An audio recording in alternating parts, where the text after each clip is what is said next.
Les impérialistes mènent ce qu'ils appellent aujourd'hui la guerre de 4e génération. L'objectif principal de cette guerre, c'est de faire en sorte que pendant des générations et des générations, nos nations ne puissent jamais se construire. Ils veulent faire en sorte que ces enfants-là grandissent dans un climat de terreur, de violence, qui ne sachent pas distinguer le bien du mal. Et seuls vous, en jouant ces psychologues, peuvent les amener à distinguer le bien du mal pour être de bons citoyens. Parce que pour eux, si les enfants grandissent dans un tel climat, nous avons plusieurs générations qui ne pourront jamais faire la paix, qui vont s'entretuer parce que la règle pour eux, ça sera la guerre. Regardez certaines nations en Afrique qui ne connaissent jamais la paix depuis des décennies. C'est justement ce qu'ils ont fait là-bas. Et faites en sorte qu'au Burkina Faso, nous ne soyons pas dans cette situation. L'avenir de notre nation repose entre vos mains. Et je vous prie de prendre donc cette mission à bras le corps et de transformer notre relève, notre société, pour que nous ayons demain des citoyens dignes de ce nom. Et vous me promettez ici que vous le ferez.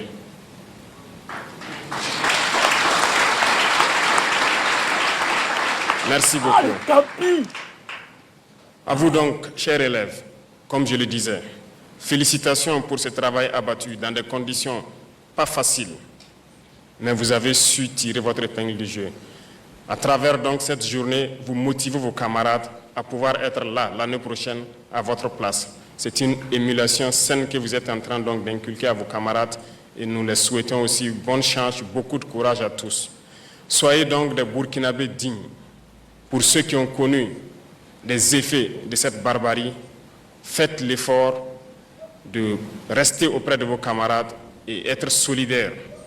Ceux-là qui n'ont pas connu ces situations doivent être ceux qui conseillent les autres, qui amènent les autres à s'amuser et à oublier ces situations. Faites en sorte d'être solidaires, d'être des Burkinabés intègres, d'être des hommes de valeur. Respectez vos parents et vos aînés et travaillez autant que vous pouvez. Respectez les parents parce que vous devez aussi les aider. Nous parlons souvent de certains textes qui disent d'interdire le travail des enfants.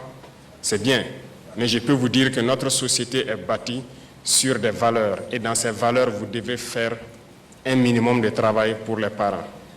Moi que vous voyez devant vous, j'ai lavé les marmites de ma maman. J'ai pilé pour elle. J'ai puisé l'eau pour elle. J'ai vendu ses beignets. Mes camarades se moquaient de moi parce que c'était des travaux féminins. Je l'ai fait, ça ne m'a pas empêché d'être premier de ma classe, ça ne m'a pas empêché d'être ce que je suis. Aidez vos parents. Aidez-les dans leurs tâches et surtout, pendant ces mois de vacances, apprenez à travailler, apprenez à faire quelque chose de vos 10 doigts. Ça va vous aider coûte que coûte. Dans vos écoles, l'environnement doit être propre. Vos salles de cours et l'environnement autour de vous. Faites en sorte d'être toujours propre, de planter autant que vous pouvez des arbres et vos enseignants vont vous accompagner à vous former dans le minimum qu'il faut faire dans la production agricole, notamment le potager. Réveillez en vous ce Burkinlim-là. Réveillez en vous cet amour pour la patrie. Vous pouvez et vous devez amener tous vos camarades par solidarité à être de très bons citoyens. Et je compte sur vous pour que vous puissiez être les moteurs qui vont tirer vos camarades donc vers l'excellence. Et quant à vous donc, parrains et membres du gouvernement, je dirais, nous avons une mission d'encadrer ces jeunes, de les appuyer. Je peux vous dire que lorsque nous ferons baisser la fièvre donc, de cette guerre et que nous maîtriserons nos dépenses militaires, nous devrons investir beaucoup dans certains domaines. Nous avons stratifié les domaines, les fonctions. Et dans la première couche se retrouvent bien sûr nos forces de défense, nos forces de sécurité intérieure, le monde enseignant en gros, le monde de la santé et le monde de l'agriculture. Nous pourrons donc nous occuper à améliorer les conditions de vie et de travail donc, des acteurs de ces mondes que j'ai cités, les 4 domaines principalement que je viens de citer. Les autres strates, ça viendra au fur et à mesure. Voilà pourquoi nous avons lancé plusieurs initiatives, tant dans le domaine agricole, tant dans le domaine de l'éducation, de la santé et aussi du développement communautaire. Et à travers ces initiatives pour l'éducation, nous voulons construire nos écoles, nos grandes écoles ici, former nos élites pour qu'ils puissent servir les Burkinabés. Voilà pourquoi je dirais donc à vous de mettre le paquet pour que nous puissions mettre en place ces écoles d'élite-là, pour que ces cerveaux ne se retrouvent pas dehors. Parce que pendant longtemps, les impérialistes ont toujours puisé les cerveaux ici à travers des bourses. Et lorsqu'une fois chez eux, ils ne reviennent plus au pays. Je ne veux pas que ces cerveaux qui sont ici se retrouvent dehors et ne pas servir notre pays. Faites en sorte que ces initiatives marchent et que nous puissions mettre en place les universités polytechniques et technologiques dont nous avons besoin pour que ces enfants puissent exprimer tous leurs talents et travailler au profit de notre patrie. Telle est notre mission. Et enfin donc, aux vaillantes forces de défense et de sécurité. Ouais, chers camarades. Ouais, IB, c'est un monsieur. Les impérialistes mènent aujourd'hui ce qu'ils appellent la guerre de 4e génération. Frère, moi-même, je n'ai pas encore entendu ça. Non, vraiment, malgré que je me cultive, je dis IB, c'est un autre level. IB a atteint notre niveau maintenant. C'est-à-dire que le gars, frère, non, il n'est plus un simple militaire. Il est devenu professeur maintenant.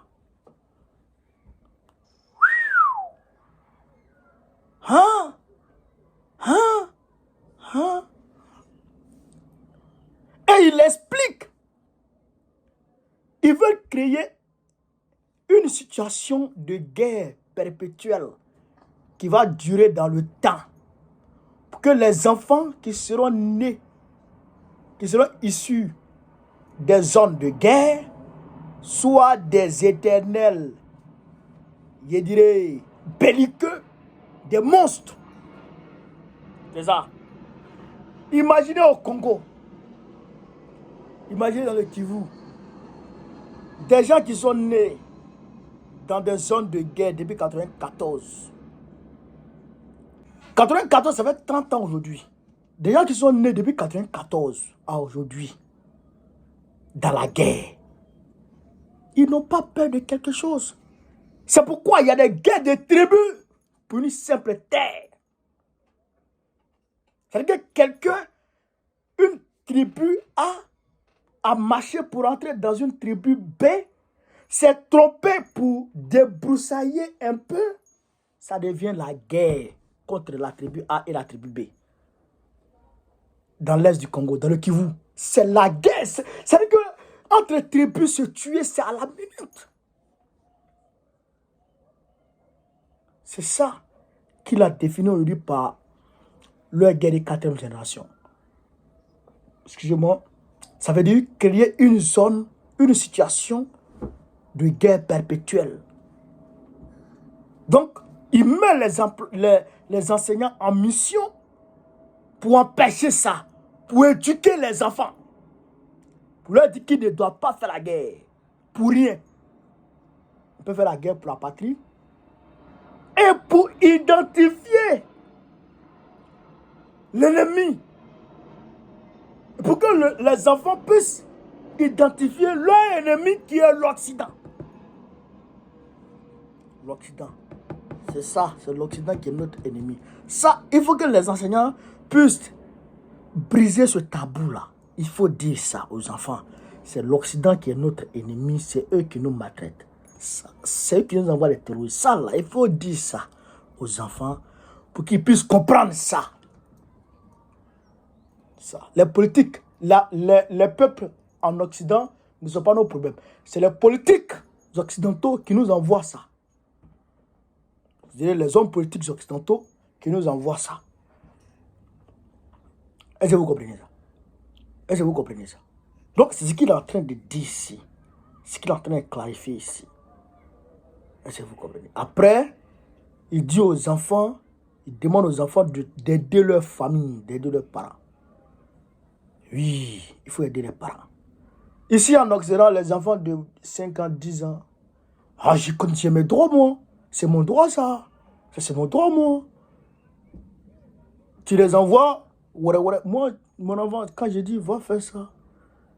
Attends, s'il ne va pas, il y aura man. Attends, quoi? Nous, on avait 11 ans, 12 ans, et puis on partait au champ. On avait 11 ans, 12 ans, puis on partait au champ. On partait aider les parents. Ça ne fait pas de toi un esclave. Voilà, ça ne fait pas de toi un esclave. Donc, les enfants doivent aider leurs parents. Voilà. C'est vrai qu'on ne va pas te dire, va travailler pour qu'on puisse te payer tout ça. Non. Les enfants doivent aider leurs parents. Ça, il a dit ça. Et c'est le lauréat qu'il a reçu et tout. Aujourd'hui, il a dit, lui, il travaillait. Il vendait des trucs pour sa maman. Il faisait beaucoup de choses pour ses parents. Mais aujourd'hui, ses camarades se moquaient de lui. Mais aujourd'hui, voici ça. Lui, le président de la République. Il était premier de classe à l'époque. Donc, ça veut dire que les enfants doivent aider leur famille. Surtout, ce qui me touche, c'est cette histoire de guerre de troisième génération. C'est ça qui me touche. C'est ça qui me touche. Et il dit, il faut créer les universités que les Blancs ont chez eux ici. Là. Ce qui fait que nos cerveaux les plus intelligents, on leur donne des bourses pour venir ici. Là. Les enseignements qu'ils viennent chercher ici. Là. Il faut créer des universités qui peuvent donner ces mêmes enseignements au Burkina Faso. Pour ne pas que les cerveaux fuient. Il y a beaucoup de cerveaux ici. Il y a un Malien à la NASA.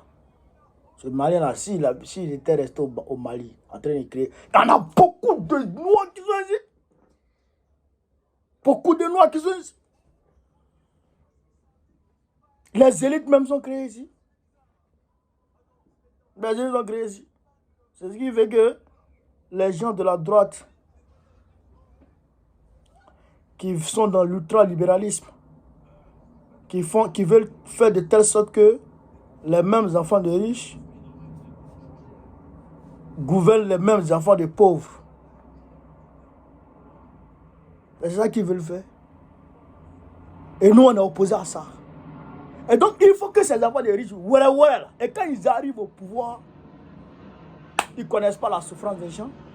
Ils n'ont jamais été au champ. Ils n'ont jamais été dans les villages. Ils ne connaissent rien. Ils sont nés en ville, grandis en ville, venus à Paris ou à New York. Et ils sont revenus gérer le pays. Ceux-là connaissent quoi? Ceux-là connaissent quoi de la souffrance des populations? Et je vous comprends ça. Ça, il faut qu'on explique tout ça aux gens pour que les gens puissent comprendre de quoi c'est. Franchement, Ibé, chapeau. Chapeau. Discours toujours parfait, chirurgical, bien quadrillé. Samedi, demain, samedi 24, tout le monde à la place de la République, tous les Africains qui sont en France et en Europe, tout le monde à la place de la République. Vous avez entendu? Voilà. À partir de 13h, on manifesté pour dénoncer l'agression de l'OTAN, l'agression de l'AES par l'OTAN à travers l'Ukraine. C'est la gravité. Vive l'Afrique libre, vive le panafricanisme, vive tous les présidents panafricains. Babo, président de Côte d'Ivoire, Inch'Allah. Pas dans la vidéo.